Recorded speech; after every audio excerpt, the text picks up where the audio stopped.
I stop under the shade of a tree, where a beatnik girl in leather boots and fishnet tights comes walking up to me. And she says with a dirty grin, sha-la-la-la-la, oh, you gotta whip it, boy.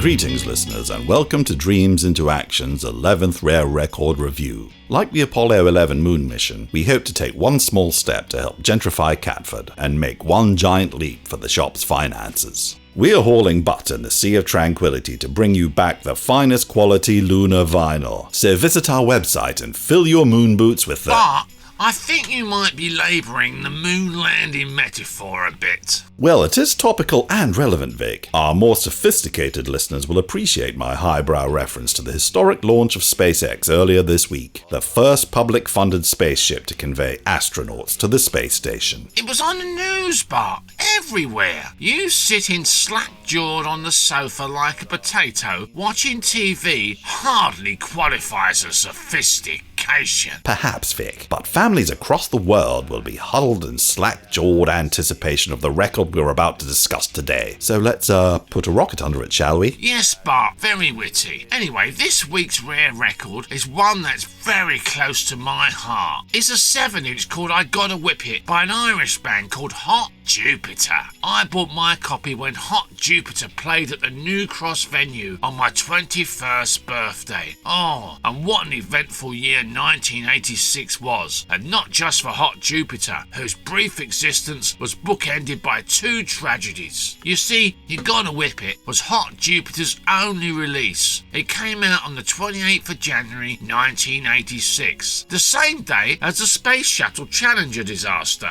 Like the Challenger, this band disintegrated shortly after launch. Anyway, after a few months of real promise, Hot Jupiter officially split up the same day as the Chernobyl nuclear reactor explosion in April 1986, although this being an indie rock band, arguably with greater levels of toxicity. Vic, surely comparing the dissolution of an indie rock band with two earth-shattering disasters is an extreme example of putting something in totally the wrong context. As for the track, it's all a bit on the primitive side. It sounds like a one-man band, and it frankly lacks the subtlety and layered complexity of, say, Nick Kershaw's The Riddle album from 1984. How dare you compare Hot Jupiter's music to some tepid commercial schlock? Tepid commercial schlock? I'll have you know that Smash Hits once described Kershaw as the thinking man's Limahl, or was it the drinking man's Limahl? Oh yeah? Where are Nick Kershaw or Limahl and Smash Hits now, eh? I'll tell you where. Nowhere.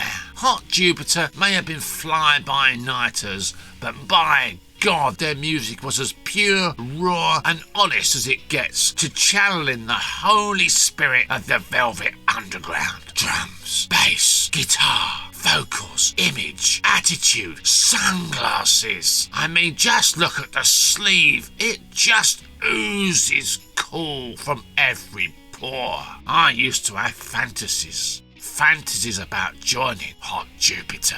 I must admit they do look the part, if a little unkempt. You have certainly mastered the same level of slovenly chic as most indie rockers, Vic, so I'm sure you'd fit right in if you lost 20 pounds. I reckon if Vic joined them, they'd have to downgrade the name to something like, I don't know, the Insignificant Moons. Rubbish! If I had joined, they would have become Red Hot Jupiter, and I'd have kept them firmly on their orbital trajectory towards indie success. Oh, this space talk's reminded me of a joke about a black hole. No, it hasn't, Tommy. Just keep it to yourself, please. No, seriously, Bart, did you hear that Aretha Franklin was once stopped at Heathrow Airport? Customs suspected she had £60 of crack in her underpants. All things considered, Tommy, that joke is in very poor taste. One should never make jokes at the expense of Her Majesty's Customs and Revenue staff. But ain't a joke. Well, it's a true story. I read it on Twitter. Oh, so it must be true. Shut the fuck up, Tommy. So anyway, getting back to Hot Jupiter, as I said, they were Irish and consisted of two sets of twins, Seamus and Connor Murphy and Brendan and Donovan Conway, all from County Carlow. They formed in Carlow Town in 1985, inspired by the Jesus and Mary chain and the aforementioned Velvet Underground. Hot Jupiter's brief existence was dogged by infighting. You see, each pair of twins was locked in bitter conflict with the other, and each set of twins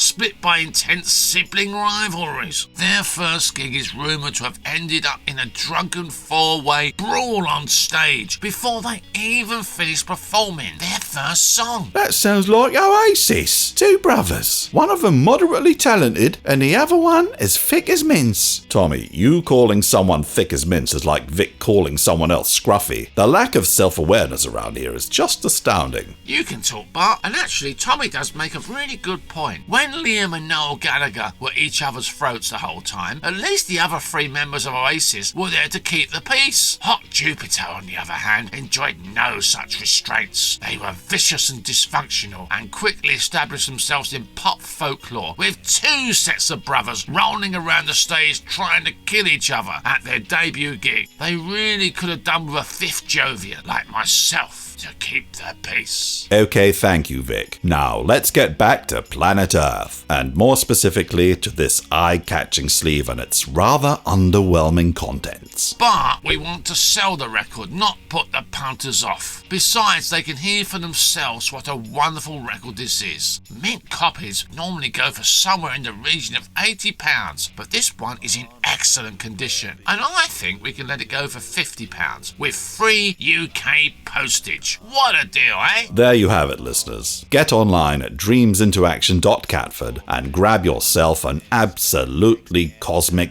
bargain. Wig with a 20 in her hand. Well, she came walking up to me and she says, do, you gotta whip it, son.